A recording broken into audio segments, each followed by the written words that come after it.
Olá! Hoje a gente vai mergulhar de cabeça num processo que é literalmente o que nos move. A gente vai falar sobre a glicólise. É o pontapé inicial para entender como o nosso corpo pega a comida e transforma em energia. Já parou pra pensar nisso?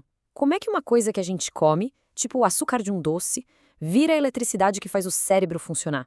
Parece simples, né? Mas a resposta leva a gente pra uma jornada fantástica no nosso próprio corpo. Vamos nessa. E essa jornada começa aqui, ó, bem no nível microscópico, dentro das nossas trilhões de células. Imagina que cada célula é uma mini fábrica. A glicólise é a primeira linha de montagem dessa fábrica, a que pega a matéria-prima e começa a quebrar tudo para gerar energia. Então, vamos dar nome aos bois? O nome do processo é glicólise. Esse é o primeiríssimo passo e é praticamente universal para quase todos os seres vivos da Terra quando o assunto é extrair energia da comida. E o nome já entrega o jogo, sabe? Vem do grego, glikos, que significa doce, e lysis, que é quebrar. Ou seja, é literalmente a quebra do açúcar. É uma sequência de 10 passos, 10 reações químicas que acontecem ali no citoplasma, aquele gelzinho dentro da célula. Simples assim. E o objetivo principal? É bem direto ao ponto. É pegar uma molécula grandona de glicose que tem 6 carbonos e rachar ela no meio. O resultado são duas moléculas menores, chamadas piruvato, cada uma com 3 carbonos. Bom, a glicólise se divide em duas grandes fases. E a primeira é meio contraintuitiva. Vamos chamar ela de fase de investimento. Pois é aquela velha história. Para ganhar dinheiro, às vezes é preciso gastar um pouco primeiro. Com a célula é a mesma coisa. Ela precisa investir um pouquinho da sua própria energia para deixar a molécula de glicose no ponto certo para ser quebrada. E tá aí o preço do investimento. A célula gasta duas moléculas de ATP, que é a moeda de energia dela. Ou seja, a gente começa no negativo. Mas, olha, é um investimento que compensa. Depois de gastar esse ATP, a molécula de glicose fica instável e, pronto, se parte em duas moléculas de 3 carbonos. Agora sim, a linha de montagem está pronta para começar a produção de verdade. E agora a gente entra na segunda fase, a hora de ver o retorno desse investimento. É aqui que a mágica da produção de energia acontece para valer. Aquelas duas moléculas de 3 carbonos que a gente criou, elas passam por uma série de transformações. E essa reorganização toda acaba liberando a energia que estava guardada nas ligações químicas. É uma colheita, basicamente.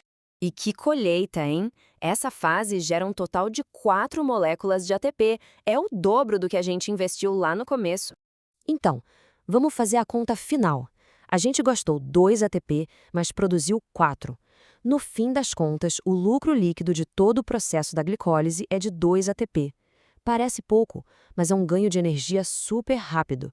Só que o lucro não é só em ATP. A glicólise também produz duas moléculas de uma outra coisa, o NDH. Pensa no NDH como se fossem baterias recarregáveis. Elas guardam elétrons cheios de energia para serem usados depois em outras etapas que vão gerar muito mais ATP. Certo, então chegamos no final da nossa linha de montagem. Agora temos em mãos duas moléculas de piruvato. Mas a história não acaba aqui. O piruvato agora está numa encruzilhada, uma bifurcação no caminho.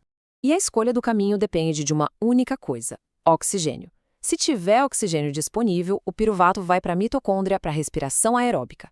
Lá é onde a festa acontece e uma quantidade gigantesca de ATP é produzida.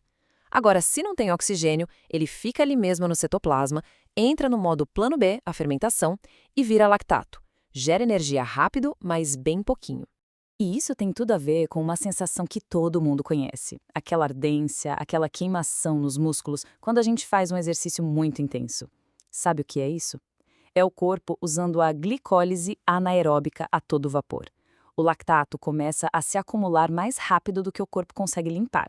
E aí vem essa sensação. Bom, a gente já viu o como funciona.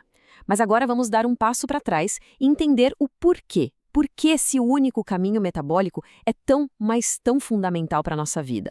Acontece que alguns tecidos do nosso corpo são, digamos, super fãs da glicólise. Os glóbulos vermelhos, por exemplo, eles nem têm mitocôndrias, então a glicose é a única fonte de energia deles. O cérebro também é outro que depende horrores dela.